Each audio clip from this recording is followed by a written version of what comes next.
You're tuning into Black and White Sports on YouTube. The no-holds-barred truth on sports. The main event starts. All right, Black and White Sports supporters, let's talk about the Browns quarterback situation, and we will get to Deshaun Watson in just a second because he's posted a new workout video. I'm telling you, he's waiting.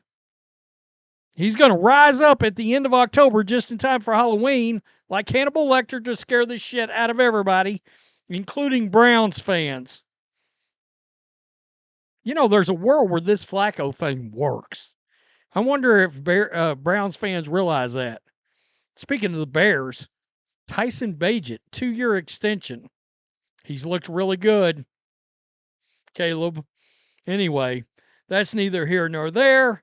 But we're going to look at this article from ESPN because there's a tidbit in here, and I'm like, uh-oh, if you're sitting back watching the Browns and you're a Shedeur Sanders fan and you're thinking, well, if Joe Flacco falls on his ass, it'll be Shedeur Sanders next man up. I'm not so sure about that after reading this. So let's take a look at this. Flacco signed with Cleveland in late 2023 and helped them lead the Browns to an improbable postseason where they lost to the Texans in the wild card round. As the day one starter in 2025, his second stint in Cleveland will begin with a home game against the Bengals on September 7th. But while the Browns' present quarterback situation has gotten clarity with his being named the starter, its future remains in flux. The Browns used 2 selections in the 2025 draft on quarterbacks. We know that. Gabriel and Sanders have received opportunities to start the preseason. Both have had impressive moments. Still, they are set to begin their pro careers as backups to Flacco. General Manager Andrew Berry said that keeping all 4 quarterbacks on the 53-man roster was possible. But Coach Kevin Stefanski acknowledged Sunday night that might not be feasible. I think what's interesting about this is Schefter just came out the other day and said they're probably going to keep 4. But now Stefanski's saying, yeah, not so fast. And I would assume Kenny Pickett's the odd man out.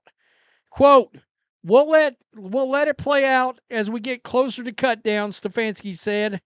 Those are all conversations that we are always having, but those are tough decisions. You know, I'd like to keep everybody, but not realistic. The massive draft capital the Browns hold in 2026 only underscores the need for the franchise to further evaluate its young quarterbacks sooner rather than later, a reality that Jimmy Haslam acknowledged in late July. When asked if it's important to see Gabriel and Sanders on the field in game situations before using their first-round picks in 2026, Haslam answered, absolutely, absolutely. That's a great point. That's a great point. You've got to figure out if those 2 guys are potentially the guys. Because we've talked about it, you got such a great quarterback class coming out. Todd McShay just put up a video about the tiers of the quarterbacks coming out, and there's some really damn good ones. And he didn't even include Arch Manning in that because I think most people believe Arch is not coming back, right? Or is not leaving. If he has a really, really good year, though, and the Saints have the number 1 overall pick, that will become a big situation to watch. If any other team's got the number 1 pick, I'm not so sure, you know? So anyway, here we are. Quote, Kevin is kind of aware of that. He knows how important quarterback is, and he and Andrew talk about those kinds of things all the time. It's a daily, ongoing conversation. So I find that very interesting. Absolutely, right? The sheer number of first-team reps Gabriel as a 6th-round college player at UCF, Oklahoma, and Oregon has received this summer signal the Browns believe he could be ready to see the field soon. That was the tidbit I wanted to get out of all this was the sheer number of reps, the first team reps Gabriel's gotten. That tells you right there, if Flacco falls on his ass. Now, look, Gabriel may go out in the next preseason game and shit the bed. And Sanders may go out there and ball out. And maybe it changes things. But the fact that Gabriel's got so many first-team reps, that sort of tells you if Flacco doesn't work out, Dillon Gabriel is going to be the first man up. I don't know how you – the Browns have played this in such a bleeped-up way. It's like they've got multiple quarterbacks. They got two quarterbacks they need to evaluate and not enough reps and not enough games to go around.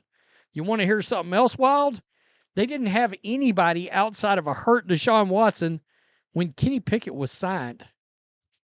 I bet he signed and thought, man, I'm fixing to be the starter on this team.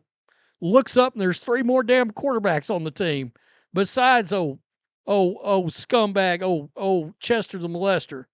Speaking of, Deshaun Watson, Grant Polsker just posted this. Deshaun Watson posted this on his IG story just a few minutes ago today. 12:52 in the PM today. Deshaun Watson taking reps. I'm going to turn this down because I don't want no copyright strike over Deshaun Watson throwing the ball around. But there he is right here wearing some... Dude, are you throwing the ball in some house shoes? Some slides? I can't tell. Maybe not. I don't know. Nah, maybe not. Maybe not. So, and we've talked about this. Watson's going to come back. And this was hilarious. Everyone, Deshaun Watson's ramping up his workouts. See, nobody cares. He could pop up and cause so many problems for this team later in the year. Off the field, just turn it into an ever-loving nightmare. Seriously. If they put him on the market right now, does a single team even consider, if the Browns said, we'll pay for 90% of the salary, and they put him on the market, does a single team even flip a seventh? I say no. Nobody would trade for him. If he got released and was fully healthy, does he get picked up? Maybe at league minimum, somebody would pick him up. Maybe. I don't know. But I wanted to make this video because he's out there throwing. And again, you could be looking at some kind of lawsuits coming down the road. The Browns are saying he's not healthy enough to play. And Watson's going, I am healthy enough to play. I want to play. And the important part is the insurance that would pay back the Browns for the salary cap money and real money be out the window at that point. And I think Haslam's counting on that too, by the way. Tell me what you think. Peace. I'm out. Till next time. Thanks for watching the show. Be sure to like, comment, and subscribe. Be sure to tune in next time on Black and White Sports.